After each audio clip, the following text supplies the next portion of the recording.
राजस्थान के पूर्व पहले दलित मुख्यमंत्री जगन्नाथ पहाड़िया का कोविड-19 से निधन हो गया। जगन्नाथ पहाड़िया का राजनीतिक जीवन भी उथल-पुथल से भरा था। वे दलित परिवार से निकलकर राजस्थान का मुख्यमंत्री बने और 13 महीने बाद उन्हें इस्तीफा देना पड़ा और धीरे धीरे पहाड़िया अपनी पार्टी के अंतिम छोर की तरफ आ गए और उन्होंने अपने 13 महीने के कार्यकाल में कुछ ऐसे फैसले लिए उनके जैसे आज तक कोई मुख्यमंत्री नहीं ले पाया। जगन्नाथ पहाड़िया का जन्म राजस्थान के भरतपुर जिले के भुवासर शहर में एक दलित परिवार में हुआ। उनकी बेबाकी ही उनके राजनीति में आने का कारण बनी। एक नेता पहाड़िया को तत्कालीन प्रधानमंत्री पंडित जवाहरलाल नेहरू से मिलवाने के लिए लेकर गए थे। जब पंडित नेहरू ने पूछा कि देश में कैसा चल रहा है, तो पहाड़िया ने बेबाकी से जवाब देकर पंडित नेहरू का दिल जीत लिया। पहाड़िया ने पंडित नेहरू से कहा कि बाकी चीजें तो ठीक चल रही हैं, लेकिन देश में दलितों को उचित प्रतिनिधित्व नहीं मिल रहा है। इस पर पंडित नेहरू ने उनसे कहा कि आप चुनाव क्यों नहीं लड़ लेते।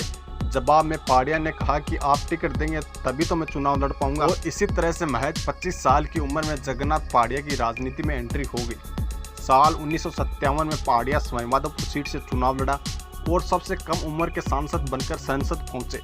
इस तरह से उनका चुनावी सफर शुरू हो गया। जगन्नाथ पहाड़िया संजय गांधी और इंदिरा गांधी के करीबी थे। इसी वजह से वह कई दिग्गजों को पछाड़ते हुए 6 जून 1980 को राजस्थान के मुख्यमंत्री बन गए, लेकिन यह सरकार 14 जुलाई 1981 तक ही चली। बाद में जगन्नाथ पहाड़िया को इस्तीफा देना पड़ा, लेकिन इन 13 महीनों के कार्यकाल में राजस्थान में पूर्ण शराबबंदी लागू कर दी गई थी और वे ऐसा करने वाले पहले मुख्यमंत्री थे। अब बात करते हैं कि जगन्नाथ पहाड़िया को 13 महीने के बाद में इस्तीफा क्यों देना पड़ा, तो इसका हिस्सा भी बहुत रोचक है। जयपुर में लेखकों के एक सम्मेलन में सीएम के तौर पर जगन्नाथ पहाड़िया को बुलाया गया था।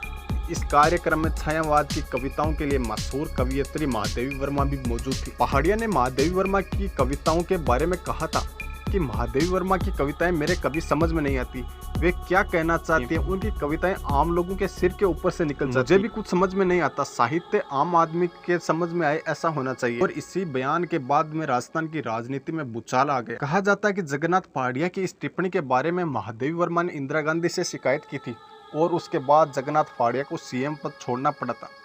लेकिन कई राजनीति जानकार ये भी कहते हैं कि महादेवी वर्मा की कविताओं पर टिप्पणी तो एक बहाना थी, उन्हें हटाने की असली वजह तो उनका विरोध ही था। तो चलिए दोस्तों, इस वीडियो में इतना ही। यदि आपको ये जानकारी अच्छी लगी हो तो कृपया इस वीडियो को लाइक और चैनल को सब्सक्राइब जरूर करना, ताकि मैं आगे आने वाले वीडियो में इससे बेहतर जानकारी ला सकूं। धन्यवाद।